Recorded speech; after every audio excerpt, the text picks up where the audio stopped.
Good afternoon, everyone. We're going to get started in just about 1 minute or so as we let people get into the webinar today.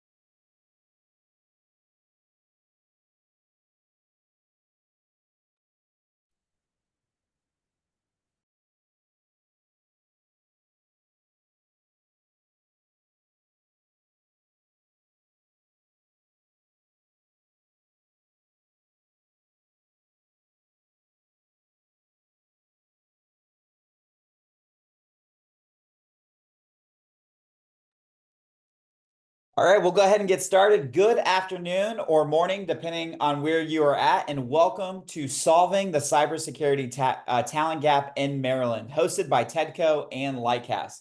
We are very excited that you have joined us to discuss this important initiative within the state of Maryland, and perhaps to help you start thinking about your approach to sector-specific strategies wherever you are at. Over the past year, Lightcast has diligently worked alongside TEDCO to understand the cybersecurity landscape as part of the beginning steps of this work. Last summer, Senate Bill 0801 was filed to focus on cybersecurity in the state of Maryland, creating Cyber Maryland, a group of stakeholders working together to ensure Maryland's cybersecurity workforce is among the best in the country. You will hear more about this origin story and details later in the presentation. This is a clear example of how policy can lead towards creating something effective within a state. My name is Christopher Laney, and I have the privilege of being Vice President of Government Affairs at Lightcast and will be your moderator for today's webinar. I am joined by three very talented individuals that will help us navigate today's conversation, starting with Alex Choi, Executive Director for Government Program Development, Affairs, and Research at TEDCO. We are also joined by Chair of the Cyber Maryland Board, Roger Austin, who also serves as Security and Risk Director for Boston Consulting Group, or BCG. We are also joined by my colleague, Research Director for Lightcast, and what I believe candidate for Best Beard on a webinar, Mr. Matthew Walsh. A couple of housekeeping remarks before we get started. Today's webinar is being recorded and will be made available after the webinar, including a copy of today's presentation. If you have questions throughout the webinar, please post them in the chat and we will do our best to get to them at the end. We did receive quite a few questions during registration, and some of those I know will be addressed throughout the presentation, but others may require a follow-up after the webinar. So without further ado, let's get today's webinar kicked off on solving the cybersecurity talent gap in Maryland by welcoming Alex Choi to speak on behalf of TEDCO. Alex, welcome. Thank you, Dr. Laney, and really excited to be joining on to today's webinar. Before we begin into the Cyber Maryland program, I'd like to just provide a bird's eye view of what is TEDCO. TEDCO is the state's leading source of funding for early stage technology and life sciences companies. We are often considered as the state's venture arm, connecting entrepreneurs to the resources they need across the state. TEDCO serves as the hub for Maryland's innovation ecosystem. Our mission is to enhance economic empowerment by fostering an inclusive and entrepreneurial innovation ecosystem, identifying, investing in, and helping to grow technology and life science-based companies here in Maryland. We do this through our 5 core values: accountability, collaboration, integrity, respect, and stewardship, which we hold very close as we do in everything that we do here at TEDCO. And so with that, I'd like to spend a little bit of time giving some background around the Cyber Maryland program. The Cyber Maryland program was established through legislation which was introduced during the 2023 legislative session by Maryland State Senator Katie Fry Hester and Delegate Kathy Forbes. And it looks at building a resilient cyber workforce pipeline here in the state. Looking at the data, we saw that there was a huge vacancy, as there is across the nation. And really, the leadership of these two Maryland legislators led to developing a resilient pipeline. And with that, I'll turn it over to our chair, Roger, to talk a little bit about the board as well as the role of the program. Hi, everyone. I'm happy that you could join us here today. Our Maryland program is a convener and collaborator. We are, and we bring together representatives from the private sector, state and local and federal government, academia, and nonprofits. As an example, we're currently working with Microsoft, Google, and the Maryland Hospital Association to better protect rural hospitals in the state of Maryland from cybersecurity threats, ensuring critical healthcare services remain up and running in the event of a cyber incident. And as a collaborator, we are in contact with numerous state cyber entities and cyber experts, working together to develop solutions to improve the cybersecurity workforce talent pipeline. I am proud to be on this call with my fellow board members. The board possesses decades of experience from all sectors of society. Please do not hesitate to reach out to us if you have any ideas or questions about our current work and our future efforts. Alex?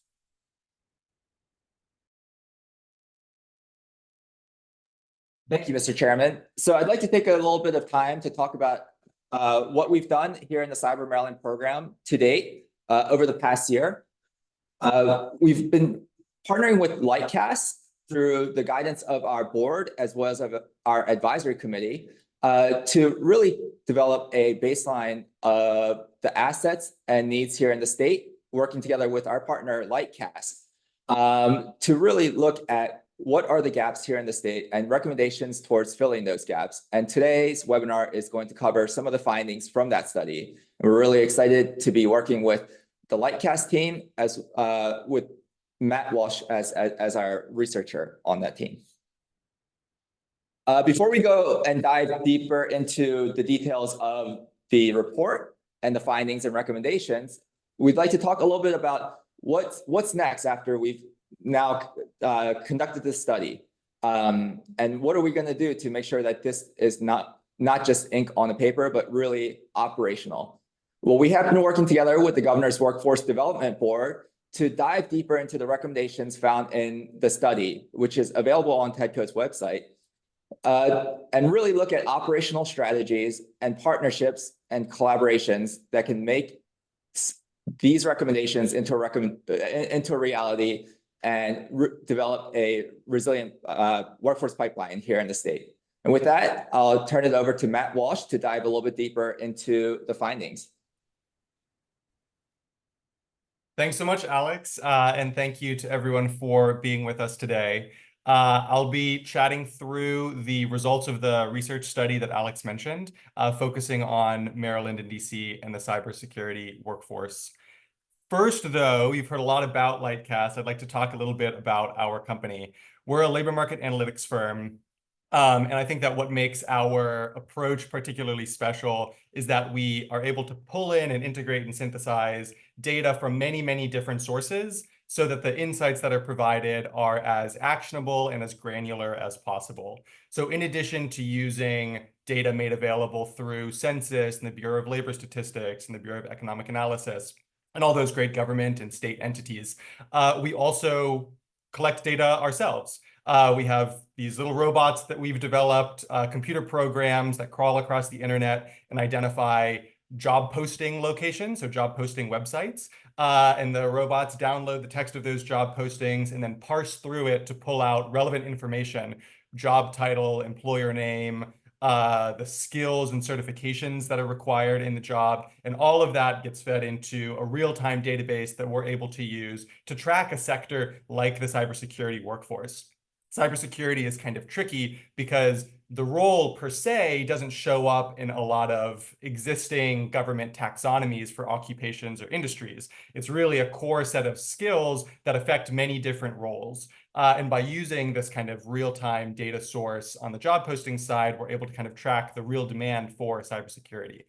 We also have a data set of what we call social profiles. They're resumes and job histories that have been uploaded by users to professional networking sites. And we look on those profiles as well for individuals who say that they're employed in the cybersecurity sector or who advertise cybersecurity skills on those profiles. We combine those two proprietary data sets with the excellent kind of ground truth information from these other government sources, and that's how we can model and really understand the cybersecurity market. All of this is possible through the very comprehensive and dynamic data taxonomies. These taxonomies are all public. We have a skill taxonomy and a certification taxonomy and an occupation taxonomy, and we make them public and widely available so that entities from different parts of the workforce ecosystem or education ecosystem can really be speaking the same language and speaking from the same playbook about the occupations and skills and certifications that are important. We've also been engaged in cybersecurity workforce study for many years.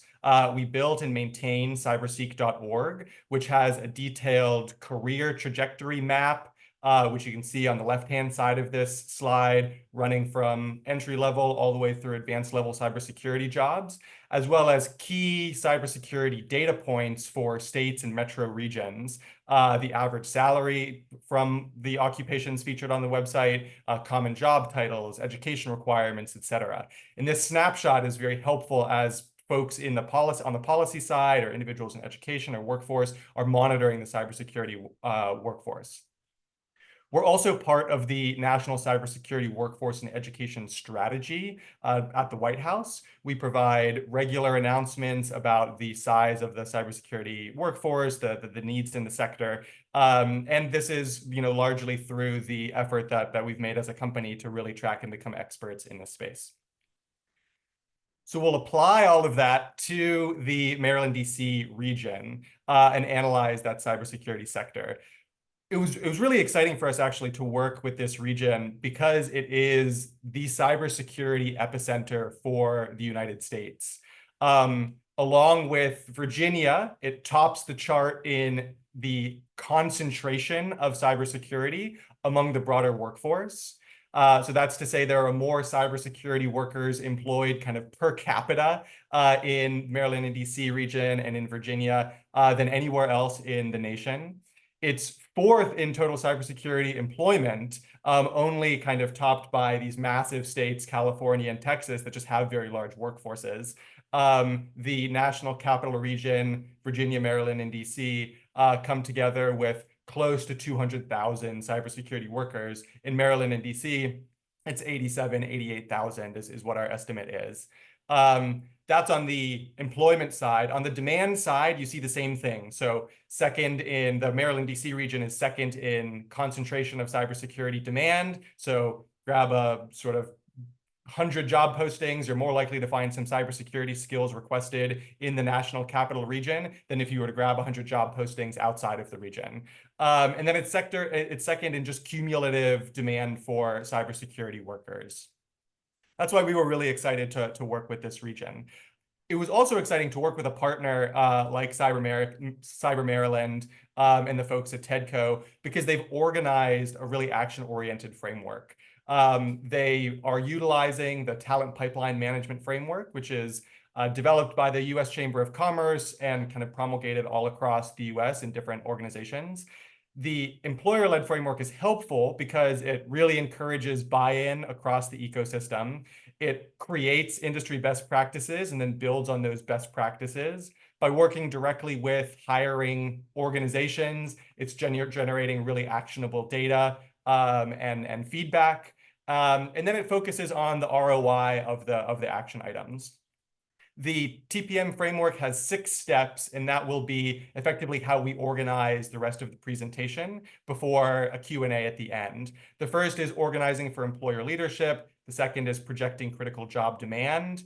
Then we want to create a shared language for hiring requirements, analyze this. With all of that background, we then want to look at the supply of talent, and then think through how to build that supply and build the supply chains or the pipelines that are needed to kind of meet demand for cybersecurity. And then you always want to have continuous improvement in resiliency planning. And that's, again, where the Cyber Maryland group becomes very important. TPM framework also tees up policy. So these data-driven discoveries translate directly to policy interventions. Where there are skill gaps, we know that we can implement targeted training subsidies. Where there's a small entry-level pipeline, we can lean on programs like apprenticeships. So at the end, we'll talk through a lot of these kind of policy actions. It can also then help prioritize those interventions, right? Because we're being led by policy, being led by data, and we have the employers there to kind of positively affirm the interventions that are recommended, and then prioritize across those interventions as well. As I mentioned, Cyber Maryland is already organized for sort of employer leadership and really a kind of intervention strategy. So they've announced 2024 working groups or work groups for this summer. So as I read out the rest of the data and we talk through some of the questions at the end, know that Cyber Maryland is already set up to focus on apprenticeships, internships, and work-based learning, skills-based hiring, the evolving cybersecurity education and training space, and then workforce data collection and metric to really help with that resiliency and continuous improvement.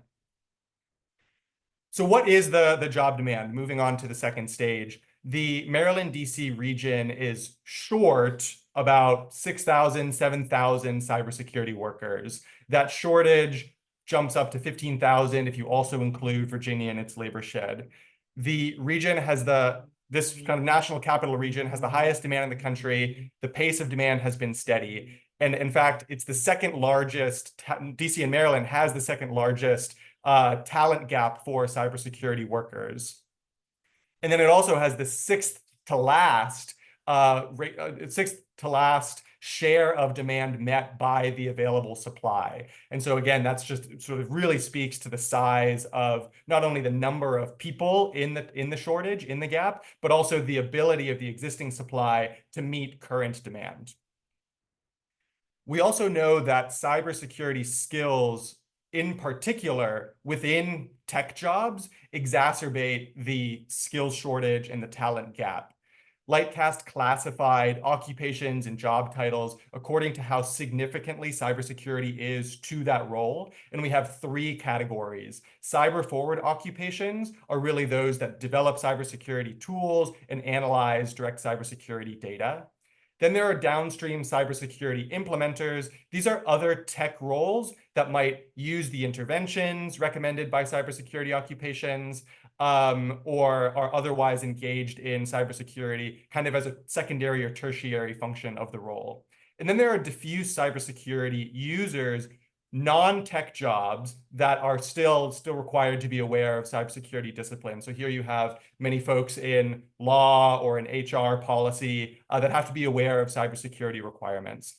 And as you move from more cybersecurity forward to less cybersecurity forward, the talent gap grows. So if you look at the middle graph on this page, the supply and demand graphs, you can see that that gap is largest among cyber forward roles. It gets a little bit smaller among those downstream cybersecurity implementers. And then actually around 60, 70% of demand is met by available supply for the diffuse cybersecurity roles. So it's really those cybersecurity skills that are pushing a wedge into what is already a talent shortage for tech workers and making that gap bigger. The greatest supply shortages are for cybersecurity analysts, cybersecurity engineer, security intelligence analysts, and cybersecurity specialists and technicians, as well as some implementer roles like network engineers who are heavily engaged in cybersecurity, software developers who are heavily engaged in cybersecurity, systems engineers that have a cybersecurity focus, etc. Among those cyber forward roles, less than 20% of the demand for those occupations is met by the current supply of job seekers or people who are able to fill those roles. And these aren't small occupations either. There are already over 4,000 cybersecurity analysts employed in the DC, Maryland area. There are between 2,000 and 3,000 cybersecurity engineers. These are large occupations, still unable to meet the existing demand. A lot of the demand within this region is driven by a handful of government contractors. The concentration of demand among one particular employer type where every employer was really exhibiting so much demand. I mean, if you look at the table on the right-hand side, where we're counting the job postings over the last 5 years, more than 10,000 postings coming from one employer, General Dynamics at close to 7,000 over that period. The concentration really opens up the possibility for large-scale effects focused on employer-oriented programs like apprenticeships and internships and work-based learning, where engaging one of these mega employers for cybersecurity roles can have a really profound effect on the ecosystem overall. We also found in our analysis of the type of jobs that these employers were hiring for that the type of cybersecurity workers employed by government contractors is actually quite different as a portfolio of occupations compared to, for example, who the public sector is hiring directly. In the public sector, we see that demand is really concentrated around one occupation in particular, this IT specialist that is a kind of entry or mid-level role engaged in a lot of cybersecurity administration. At government contractors, no one occupation accounts for even more than 10% of total demand. And you really see it's distributed across engineer, analyst, software developers, cybersecurity managers, systems administrators, et cetera. What that really means is there's a huge opportunity to build career pathways within these large employers across occupations that are registering all of them meaningful demand. You can start as a help desk technician, move into a mid-level role, and then finally kind of through advanced skill acquisition, become something like a cybersecurity analyst or a cybersecurity engineer. And at every step in the pathway there, within even just one employer, you're moving into jobs that have significant demand. Another thing that we looked at is the frequency with which security clearances are required in cybersecurity job postings within the region. So nearly half of cybersecurity vacancies require a clearance, and that includes 15% requiring the secret clearance level, which takes on average 1 to 2 months to acquire. 9% of job postings requiring a top secret clearance, which can take up to 8 months or even more to acquire. And then huge 33% of demand, nearly a third of job postings at the TSSCI clearance level, which is the highest level and takes the longest to acquire, as many as 15 months, in some cases more. If you multiply out that shortage, you get to around 2,500 person years that it would take to sort of deal with that clearance-related delay, or even close to 6,000 person years if Virginia is included in that broader national capital region. Another important element of projecting this demand and looking on the demand side is considering the salaries that are offered within the region.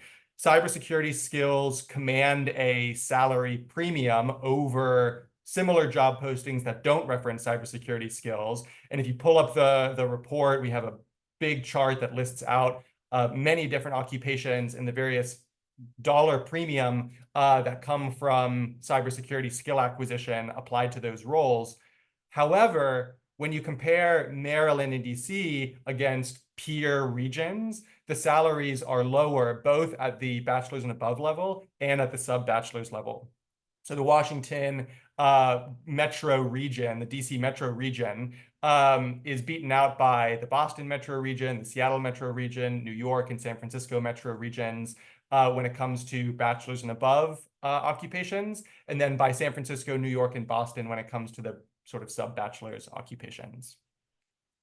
So with that general context around what demand looks like, we can move to this, what is the language being used for some of these occupations? One thing that we found that really jumped out at us was the degree inflation in cybersecurity roles compared to similar tech jobs, or in some cases, the same tech occupation when that occupation does not require cybersecurity skills. So in the case of roles like cybersecurity engineer, cybersecurity analyst, cybersecurity technician, where cybersecurity is just key to that role, you can't really, there would be no such thing as a set of job postings for a cybersecurity analyst that doesn't use cybersecurity skills. We compared those to kind of a basket of similar occupations. And in many cases, there was a 10 percentage point or more, a 20 percentage point difference in the share of those job postings that required a bachelor's degree or more. And then in other cases, there are occupations that sometimes reference cybersecurity skills and sometimes don't. So configuration analyst, an information specialist, a Windows administrator. In those cases, we were able to look within the very same occupation. And again, we saw 10, 15 percentage point difference in when cybersecurity skills are requested, there's a bachelor's degree requirement or more, and compared to when those skills aren't listed on the job posting. We also found a bit of a tension, and I think what we would anticipate is the role for certifications within this conversation of job requirements. As labor market experts, we're often engaged in projects that are offering certifications as a way to mitigate or stand in for degree requirements, right? Lower the frequency with which you request a bachelor's degree because you're also hiring and you're able to reference a real skills-based or industry-recognized credential. That should be enough to stand in for to kind of be a signal for competency. What we find in the cybersecurity sector is that when certifications are included in job postings, those job postings are actually more likely to require a bachelor's degree than when the certification isn't present on the job posting. So with something like a cybersecurity analyst, when a certification is mentioned, 72% of job postings also require a bachelor's degree. When there's no certification listed on the job posting, it's closer to 52%. So a big difference of percent of job postings asking for a bachelor's degree. So this is one thing to be aware of. I think often think that certifications can stand in for degrees. What's currently happening in the sector is that it's actually exacerbating. It becomes just another thing required of somebody who has already gone through a 4-year degree program. In the public sector compared to the private sector, we tend to see lower degree requirements. I think that is very much reflected in the portfolio of occupations that are in demand. We saw that IT specialist role was commanding, I think, 23% of all job postings for cybersecurity in the public sector. And that's an occupation that tends to have lower degree requirements than a cybersecurity engineer, for example. And so in the public sector, we see these lower requirements. However, we also see lower usage of certifications when the public sector is hiring. And so, that in some ways deals with the issue of adding on an additional requirement for a job posting that already requires a bachelor's degree. But it also, I think, holds back in some ways the ability of that certification to ultimately, in some future, stand in for a degree requirement. So when cybersecurity skills are listed, the share of postings listing a certificate is lower in the public sector. We also looked at the experience requested on job postings as well. And this came up not only in our analysis of job postings and the data that we have and the social profiles, people advertising what degrees they have. This also came up in focus groups. We performed a number of focus groups with Cyber Maryland members, and the notion that experience is the truest measure of readiness came up time and time again. So only 21% of cybersecurity job postings in Maryland and DC are looking for a candidate with no experience, compared to 29% of non-cybersecurity job postings. And just 10% of cybersecurity job postings are looking for somebody with 1 to 2 years of experience, compared to 18% for non-cybersecurity. So if you combine those two, the no experience required plus the 1 and 2 years of experience, you have less than a third of cybersecurity job postings could be considered entry level, that kind of requiring less than 2 years of experience, compared to 47%, or almost half, among non-cybersecurity job postings. So cybersecurity, the sector overall, is really leaning on experience. But what that means is that any intervention on building some of these supply chains, if there's this requirement of 3 to 5 years of experience, couldn't possibly pay dividends for up to 3 to 5 years as individuals are gaining experience. So there's going to have to be some meeting in the middle around ways that the education and training pipeline can build in experience so that when folks are entering the job market, they're able to advertise some of that experience that's required by employers. And employers are going to have to think through ways to organize their workflow and staffing such that on-the-job experience and time in the labor market is less relevant to kind of meet that hiring requirement. Can now move on to analyzing the talent supply, right? We have a good sense now for what are the occupations that are driving demand, how do cybersecurity skills exacerbate the talent gap, what are the degree requirements and experience requirements, et cetera. Now we can look at the systems that are generating cybersecurity talent. At the bachelor's and above level, the talent is constant from the post-secondary system. The talent is concentrated at a small number of institutions. The primary sources are the University of Maryland. You'll also see that we include a line there for the global campus, knowing that those individuals are very likely not in the Maryland, DC region, and Towson University as well. At the above bachelor's level, so master's and advanced degrees, we also see George Washington University and the Sands Institute of Technology.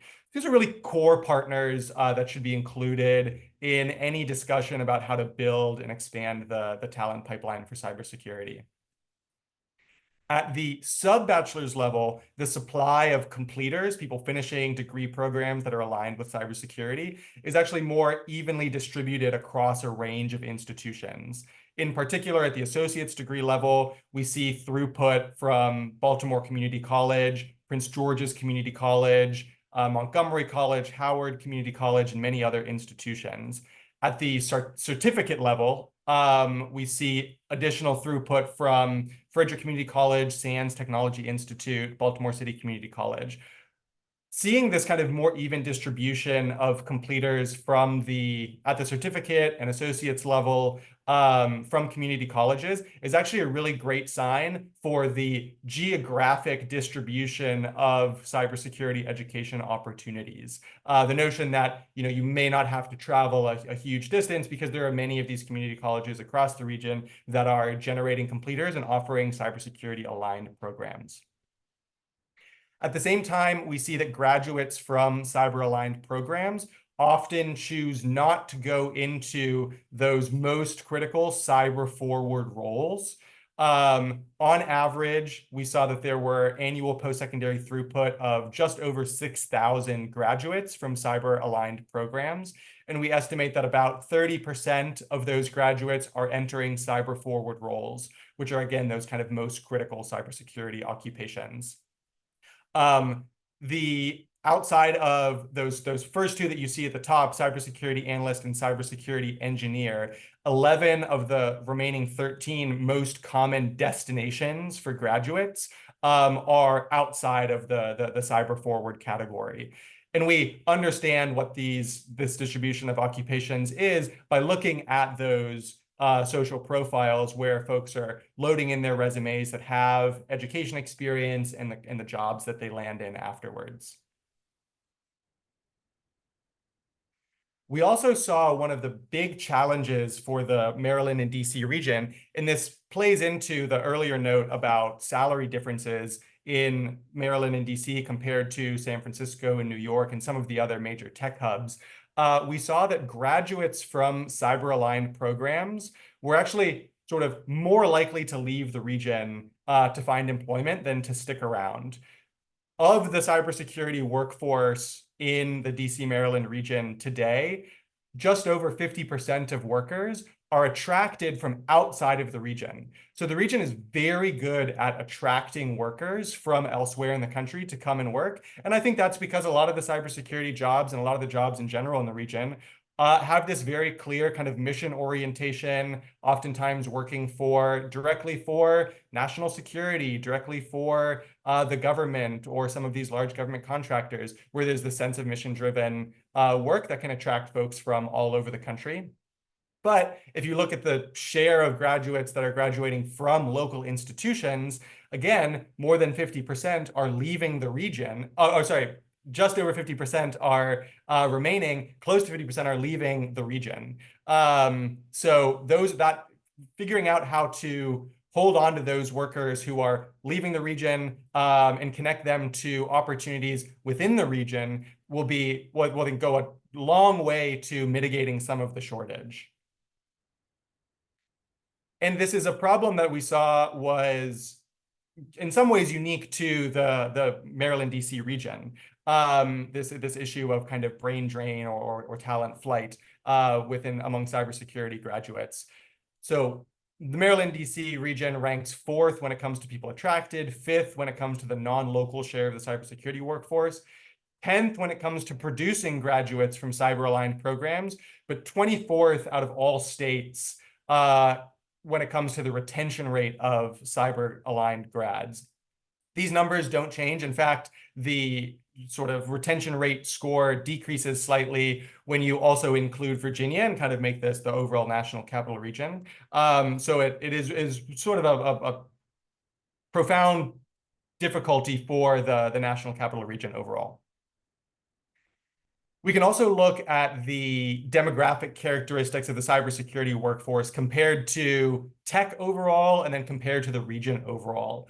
In some cases, there's, I think, a positive story around diversity and inclusion when it comes to cybersecurity workers compared to the overall tech sector, where cybersecurity has a better representation of women, and as you'll see in the next slide, a better representation of people of color than the tech sector overall in the region. But both tech and cybersecurity fall dramatically short, in some cases fall dramatically short of the overall parity with the region. So there's kind of one occupation that has a better representation of women than the region overall, for example, the cybersecurity consultant. All of the other cybersecurity occupations that we looked at are below parity with the region overall. As I mentioned, similar story by race ethnicity, where oftentimes you have better representation of certain cohorts, certain generally underrepresented cohorts within cybersecurity compared to tech overall, but a bit of a distance between the tech sector and the region. Now we can think through some of the interventions and action items that will build the talent pipelines. So these are some of the, well, what do we do about it, right? One strategy is to target cleared workers who already have security clearances. Service members who are transitioning from military service into civilian life, excellent target. There are as many as 200,000 individuals that are navigating this transition every year, and the security clearances that they've acquired during their military service remain valid as they enter civilian life. We can also include cybersecurity in efforts to engage young individuals in STEM and tech. Schools can incorporate cybersecurity into their science and STEM programming. There's a model for this already that we've chatted with some of the Cyber Maryland members about, the Gen Cyber program. Gen Cyber runs camps that boost interest in among young people and also boost the kind of competency and ability to train in cybersecurity for teachers and educators at those levels. The program is sponsored by NSA and NSF, and those organizations can be approached with other funding ideas as well.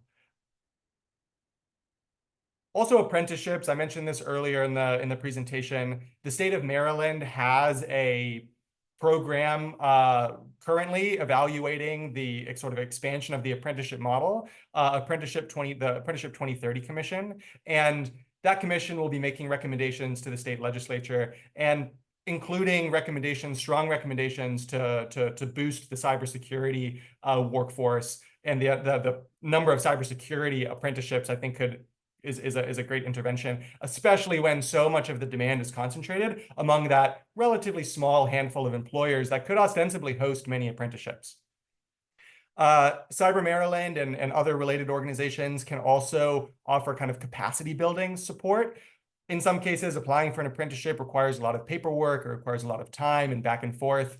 And so having organizations, Cyber Maryland is a great example of this, but I know there are folks on this webinar from all over the country. The extent to which you can help employers navigate the apprenticeship process, that's a huge value, especially when it comes to something like cybersecurity, which might have these security clearance issues to deal with. Having a third-party entity to provide some of that capacity building can be tremendously helpful.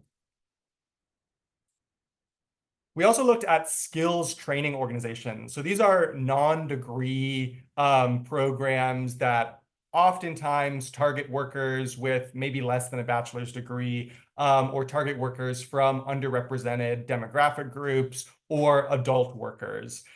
We estimate that the Maryland and DC region has the capacity, sort of tallying the number of seats at these programs, to graduate up to 1,350 individuals per year in these kind of non-degree skills training programs. One of the really exemplars among this category is the Baltimore cyber ranges. And they're so exemplary because they offer real kind of work-based training, really like modeled, simulated cybersecurity training. That program alone has graduated 1,000 individuals since 2017. And when we talked to the stakeholders in Cyber Maryland about these types of programs, they generally felt that they were underutilized and could be expanded. And so one thing that we also looked at was, are individuals coming out of these really targeted cybersecurity programs more likely to go into cyber forward roles? We saw among post-secondary grads overall that a huge share of them aren't entering those most critical cybersecurity, cyber forward roles. When it comes to graduates from some of these targeted skills training programs, a much higher share are actually going into the most critical and most undersupplied cybersecurity roles. So in the example of the cyber ranges, 900 of the 1,000 graduates went on to work in some of those core cybersecurity forward roles in the cybersecurity sector. We also wanted to size the funding gap. This is important so that state legislatures can understand what the funding they should allocate to these training programs and the expansion of these programs could be. We found in a number of different sort of existing sources, literature on the cost of training individuals, that cybersecurity training can cost anywhere from $1,000 to $5,000 per student. Most recently, there was a program announced in the state of Maryland to train 700 Marylanders in cybersecurity, and that was granted at $2 million. And so that gives us approximately, $2,900 per participant, for example. In Maryland, there's an excellent program that could be dramatically expanded. The EARN program, Employment Advancement Right Now, which has cybersecurity training included in it. And if you were to just imagine the budget that would have to come through a program like that and be directed towards skills training organizations to train just the entry-level cybersecurity workers, so just those that are requiring less than 2 years of experience, that would be around $6 million to meet that kind of 2,000 person vacancy. However, that would still leave, just in DC and Maryland, 4,500 vacancies unfilled. And for those vacancies, you have the added challenge of experience requirements and thinking through how to mitigate that need for on-the-job experience that employers are currently generally requiring. And so the funding, there are many opportunities, mechanisms to expand funding. The EARN program was celebrated, as I mentioned. There are also ways of changing the funding models at community colleges, for example. A number of participants in that we chatted through during the stakeholder engagement portion of this research mentioned that, hey, a lot of these community college programs are really funded through time-limited grants, and that makes it difficult for us to invest in what is a really go-forward challenge for the modern post-secondary system and the modern workforce. It's tough for us to invest in the kind of capital requirements that we have to build out something like a cyber range where folks can get real on the kind of simulated on the job experience.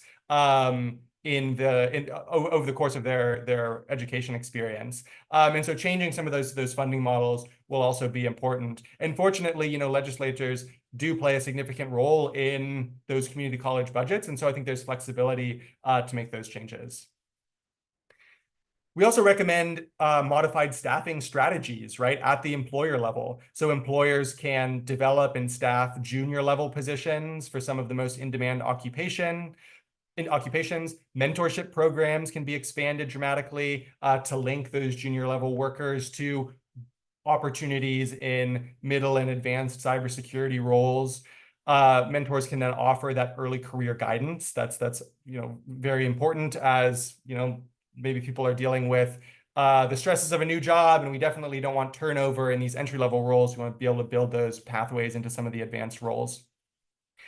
Employers could also use project-based staffing, temporary hiring as a way to evaluate workers to mitigate some of that on-the-job requirement. They could commit to hiring a certain number of graduates from training programs so that the expansion of those training programs can be assured to redound to the workers and the residents of the community in which that investment is being made. And then the public sector can, in the course of its employment of many workers from all different sectors, just require minimum baseline cybersecurity education that may introduce employees in sectors unrelated to cybersecurity to this sector. And in doing so, that nascent interest can maybe create some transitions into the cybersecurity sector. The sixth step in the talent pipeline management framework is continuous improvement. And so we recommend a number of metrics that can be tracked over time to monitor the health of the cybersecurity talent pipeline expansion, supply pipeline expansion. So monitor the ratio of between supply and demand. Look at the share of job postings that are requiring a bachelor's degree and try to bring that down over time. Look at the share of postings that are requiring a certification and try to really lean on industry recognized certifications, especially where they can substitute for degrees. Look at the rate of cyber-aligned completions from the post-secondary sector compared to the demand for workers at those levels. Look at the share of demand met by the post-secondary system, and then be always aware of representation within the sector by keeping an eye on race ethnicity ratios and gender ratios between cybersecurity, tech, and the region overall.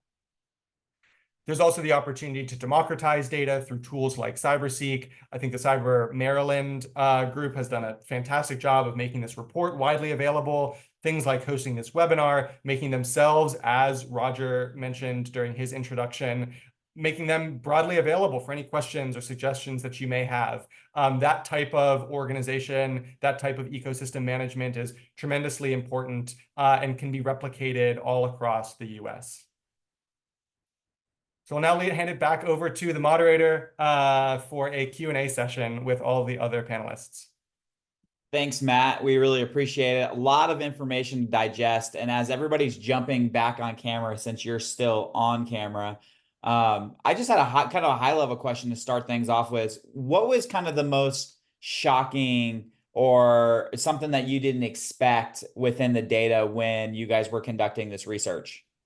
Yeah, well, I mean, I think that the fact that the certifications are at this point not mitigating or not standing in for degrees, but tends to just sort of exacerbate the degree inflation within these cybersecurity roles was one thing that stood out to us. The size of the gap, but also engaging with the folks from Cyber Maryland, just learning about all the initiatives that are ongoing right now, all of the opportunities to expand the supply pipeline, and the really kind of reasoned and intentional work that's being done to meet demand. As I mentioned at the beginning, we had a few questions that came in during pre-registration, but I want to at least touch on the ones that came in while you were speaking. For anyone here on the group that wants to respond, and Matt and I, we want to welcome also our colleague, Chris Compton, who is part of the research team, who's also available to answer questions. But this question here, primarily from the research, is how did you analyze the talent supply? Can you briefly explain how you did the crosswalk from degree programs to cyber forward and downstream roles? Yeah, great question. And love to chat about our modeling efforts. And yes, I'm very glad that Chris Compton, our star research analyst, is also on this call. The mechanism for understanding supply is actually a relatively complicated model. Coming from the post-secondary system, we lean on existing frameworks for SIP, which are degree program codes, and SOCs, which are occupation codes. And those are made widely available through education research entities. The NCES has a SIP to SOC map. But we also sort of enhance that with what we see as the transitions on those social profiles. So one of the things that is difficult in the SIP-SOC map is that you don't have this kind of proportional representation. What percentage of computer science graduates are going on to work in a cybersecurity role? And so we lean on the social profiles to give us that percent. And then we say, okay, well, if there are 100 grads coming out of a given post-secondary institution with a computer science degree, history shows, the existing kind of workforce composition shows that graduates from this program, 5% of them will become cybersecurity engineers, and 3% of them will become cybersecurity analysts. And so we use that as a way to kind of proportionately map the graduates coming out of the post-secondary institution to the occupations. But we don't just do that. We also then look at the share of those individuals who are likely to stay within the region. So you also have this kind of migration element happening as well. So our estimate of the supply going in is kind of a function of both of those terms, right? We want people who are likely to stay within the region, and we want to map people to the occupations that they're most likely to go to proportionately based on what we see in really realized transitions from the education sector to the workforce. You just mentioned it, and we had a couple more questions just on migration and how we came up with the migration of cyber aligned grads.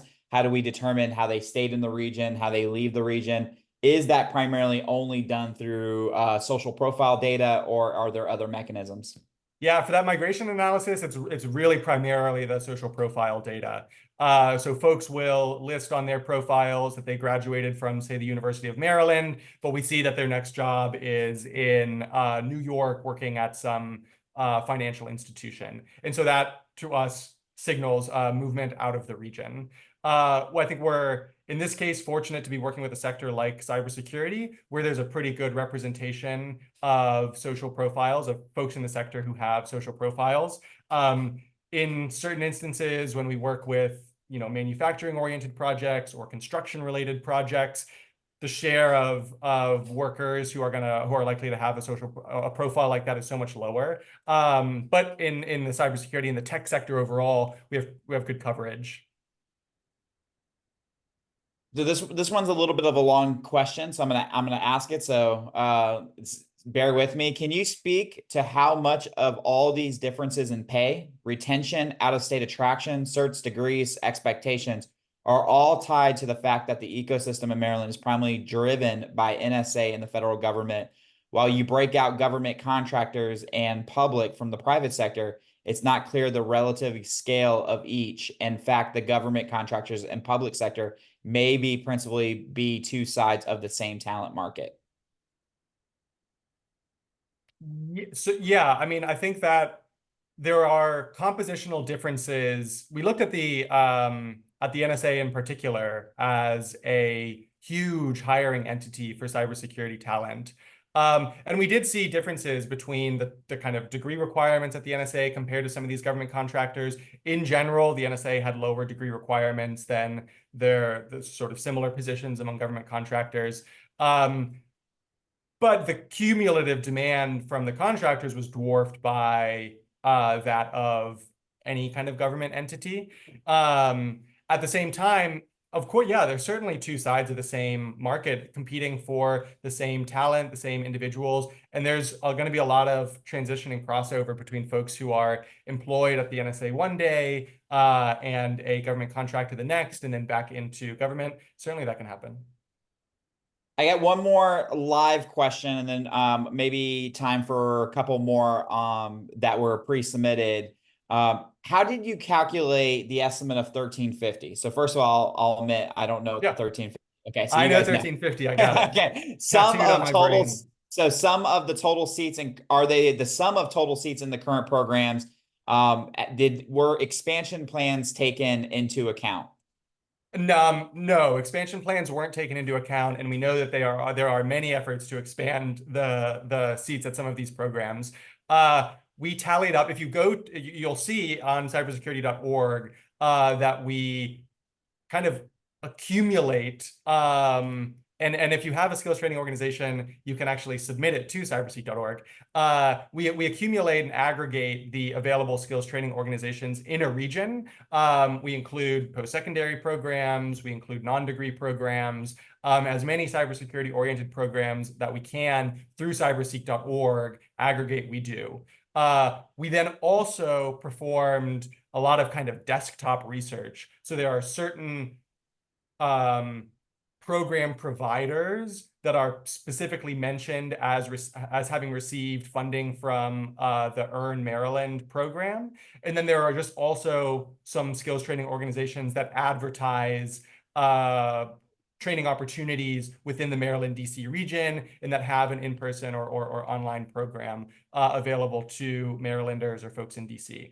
And so we aggregated all of those programs and made an estimate for the average class size at those programs. And then we just added up all of those available seats. And when you tally it all up, you get 1,350 potential completers.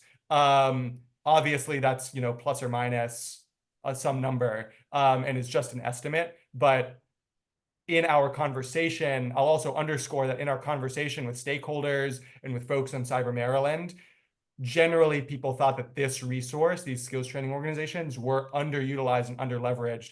Plans to expand them, plans to improve marketing and increase marketing efforts, plans to advertise directly within high schools and connect high school students to these programs, get them within workforce, career one-stops and workforce programming, all really important, all critical steps that will hopefully not only expand the potential throughput, but the realized throughput through these programs.